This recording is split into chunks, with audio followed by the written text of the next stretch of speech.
শাসকীয় বিজেপি ধাৰাবাহিক হত্যাকাৰী জনতা নিৰ্বাচিত চৰকাৰৰ চিৰিয়েল কিলাৰৰ ৰূপত অৱতীৰ্ণ বিজেপি কেন্দ্ৰীয় চৰকাৰক এই ক্ষুধাৰ সমালোচনা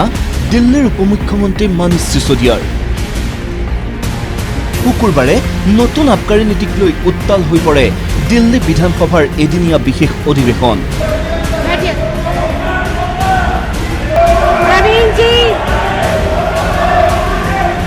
বিধানসভাৰ ভিতৰত তীব্ৰ প্ৰতিবাদ বিজেপি বিধায়কৰ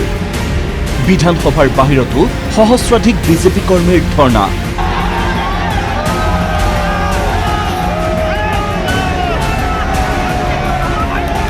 বিধানসভাৰ বাহিৰে ভিতৰে প্ৰতিবাদ সাব্যস্ত কৰি আবকাৰী কেলেংকাৰী সংঘটিত কৰাৰ অভিযোগত মনীষ সিসোদিয়াক গ্ৰেপ্তাৰৰ লগতে মন্ত্ৰীসভাৰ পৰা অপসাৰণৰ দাবী তোলে বিজেপিয়ে ইফালে বিৰোধী বিজেপিক উভতি ধৰে শাসকীয় আপে শাসক বিৰোধীৰ বাকযুদ্ধত উত্তাল হৈ পৰে দিল্লী বিধানসভাৰ মজিয়া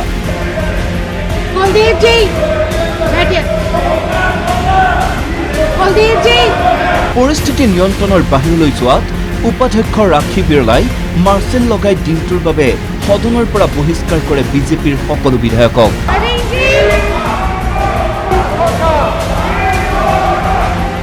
এই বিশেষ অধিৱেশনতে ভাষণ ৰাখি বিজেপিক তোলাধুনা উপমুখ্যমন্ত্ৰী মনীষ সিসোদিয়াই গণতান্ত্ৰিক চৰকাৰৰ ধাৰাবাহিক হত্যাকাৰী আখ্যা দিয়ে বিজেপি असली वजह तो ये है कि ये जो दुनिया भर में तारीफ हो रही है ना ये इन लोगों से सहन नहीं हो रही और मैं पिछले 7 साल के एक्सपीरियंस के आधार पर कहता हूं कि एक सीरियल किलर की तरह चुनी हुई सरकारों को मारने में जितनी ऊर्जा और जितनी मेहनत तुम लगाते हो उससे कम मेहनत में स्कूल बन जाते हैं एक सीरियल किलर की तरह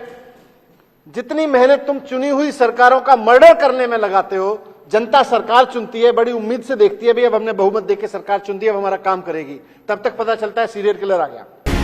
ইফালে নিজৰ ঘৰত সিভিআৰ অভিযানৰ প্ৰসংগত সিসোদিয়াই কয় ভুৱা এফআইআৰ দাখিল কৰি অযথা হাৰাশাস্তি কৰা হৈছিল তেওঁ 14 ঘণ্টাৰ তালাচীটো বেমানিৰ এটা পইচাও নাপালে সিবিআই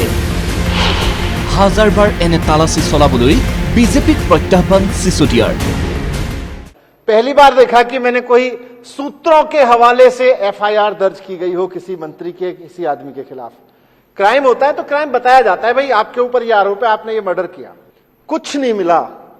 14 घंटे तक इन्होंने रेड कराई मेरे घर में लेकिन इनको एक पैसे की बेईमानी का कोई सबूत नहीं मिला मनीष सिसोदिया के यहाँ रेड कर लो एक बार नहीं 100 बार कर लो पहले भी की थी कुछ नहीं निकला और आज भी कह रहा हूं इस सदन में बहुत जिम्मेदारी के साथ 1000 और रेड कर लोगे कुछ नहीं निकलेगा मेरे खिलाफ দিল্লীৰ শিক্ষা ব্যৱস্থাক বিশ্বই প্ৰশংসা কৰাত গা জ্বলাত বিজেপিয়ে এনে কুপন্থা অৱলম্বন কৰা বুলিও সমালোচনা সিসোদিয়াৰ ইফালে সিসোদিয়াৰ তীব্ৰ বাক্যবাণৰ প্ৰত্যুত্তৰ দি দিল্লী বিজেপিৰ কটাক্ষ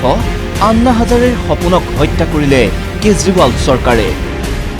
कल तक लोगों पर आरोप लगाते थे मंत्रियों पर आरोप लगाते थे आज खुद पर आरोप लगा और तथ्य सामने आए तथ्य बता रहे हैं कि दिल्ली की जनता के साथ धोखा हुआ तथ्य बता रहे हैं कि शराब के नाम पर लूट हुई केजरीवाल साहब आप पहले ही महात्मा गांधी जी और अन्ना हजारे के सपनों का कत्ल कर चुके हैं ब्यूरो रिपोर्ट एनकेटीवी